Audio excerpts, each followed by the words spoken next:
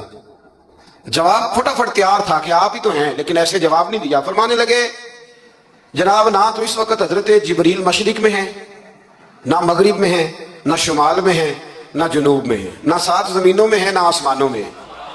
پھر بھی یہ نہیں کہا کہ آپ جبریل ہیں۔ فرمانے لگے بھئی زمینوں آسمانوں مشارق مغارب میں تو کوئی نہیں، تو یہاں آپ جبریل ہیں یا میں جبریل ہوں؟ دونوں میں سے ایک ہے۔ تو حضرت جبریل امین مسکرائے، فرمانے لگے نہیں آپ تو علی ہیں، جبریل تو میں ہی ہوں، آپ علی۔ لیکن نا بہت سارے لوگ سوال کا جواب دیتے ہیں پر وہ آداب کو ملحوظ خاطر نہیں رکھتے۔ نبی پاک علیہ السلام نے ایک دن نماز 4 رکعتوں کی تھی تو حضور نے 2 پہ سلام پھیر دیا، تو صحابہ سے پوچھا میں نے کتنی پڑھی ہے؟ تو عرض کرنے لگے یا رسول اللہ زیادہ پتا تو آپ کو ہی ہے، پر ہمیں لگتا ہے کہ آپ نے 2 پڑھائی ہے۔ یہاں ایسے کرتا ہے کوئی؟ سوال ہی نہیں پیدا ہوتا۔ یعنی 1 منٹ سے پہلے امام غزالی ایک درویش کے مرید ہو گئے تھے، تو بہت بڑے عالم تھے۔ آپ کو پتا ہے عالم آدمی کا مرید ہونا، اللہ ہی خیر کرے، کسی کرامت سے کم نہیں ہوتا، بڑا مشکل ہوتا ہے۔ وہ کسی کی غلامی کرے وہ بڑا مشکل ہوتا ہے، مطلب کٹھن ماحول ہوتا ہے۔ تو امام غزالی بیعت ہو گئے تو مرشد نے پہلا وظیفہ یہ بتایا کہ کسی پر اپنے علم کا اظہار نہ کرنا۔ ہاں اپنے علم کا اظہار، آپ اس کو آسان وظیفہ سمجھتے ہیں؟ یعنی علم ہو بھی تو بندہ اظہار نہ کرے، بد ہضمی ہو جاتی ہے، تو بد ہضمی ہو جاتی ہے، نیند نہیں آتی۔ 2-4 لفظ جو بندہ پڑھ کے آتا ہے نا، اس کو تو نیند نہیں آتی کہ میں پڑھا لکھا ہوں تو میں بتاؤں نا۔ تو حضرت علی شیر خدا کرم اللہ تعالیٰ وجہ الکریم کے وہ آداب سے مجھے یہ بات یاد آئی کہ امام غزالی کے شیخ نے کہا علم کا اظہار نہ کرنا یہ پہلا وظیفہ ہے۔ شیخ شہاب الدین سہروردی کہتے ہیں مجھے میرے ماموں حضور غوث پاک کے پاس لے گئے تھے، تو جاتے ہوئے میرے رستے میں خیال آ رہا تھا میں الحمدللہ خود پڑھا لکھا ہوں، کہ جب انہوں نے جا کے پیش کیا نا غوث پاک کی بارگاہ میں کچھ دیں، تو حضور غوث اعظم فرمانے لگے بھرے ہوئے پیالے میں کیا ڈالوں؟ تو پہلے ہی فول ہے، کوئی گنجائش ہی نہیں۔ تو فرماتے پھر میں اگلی دفعہ گیا تو غرور علم کو توڑ کے گیا، تو پھر میں غوث اعظم کی بارگاہ میں بیٹھا تو اللہ تبارک و تعالیٰ نے پھر مجھے جھولی بھر کے خیرات عطا فرمائی۔ یاد رکھ۔ تو کہتے ہیں انہوں نے کہا کہ اظہار نہیں کرنا علم کا۔ تو بس ایک دن بیٹھے بیٹھے نا ایک بندہ مسئلہ پوچھنے آیا، انہوں نے بزرگوں سے مسئلہ پوچھا، میرے مرشد سے۔ امام غزالی کہتے ہیں میرے پیر سے مسئلہ پوچھا، تو وہ کہنے لگے بھئی مجھے نہیں اس سوال کا جواب آتا۔ حضرت صاحب نے کہہ دیا مجھے نہیں آتا۔ کہتے میں قریب تھا، میں نے اس بندے کو بلایا، میں نے کہا مجھے آتا ہے جواب، میں بتاؤں؟ تو کہتے ہیں شیخ فرمانے لگے غزالی تیرا کیا خیال ہے مجھے نہیں تھا جواب آتا؟ یہ تو تجھے زمانے کے لیے کہا، تیری ابھی میں نہیں نہ گئی تو کوئی نہیں میاں، پھر ابھی تو رستے میں ہی رہے گا۔ فٹافٹ لوگ کہتے ہیں ہم ایسی لاکھوں کتابیں قابل ضبطی سمجھتے ہیں جن کو پڑھ کے بیٹے باپ کو خبتی سمجھتے ہیں۔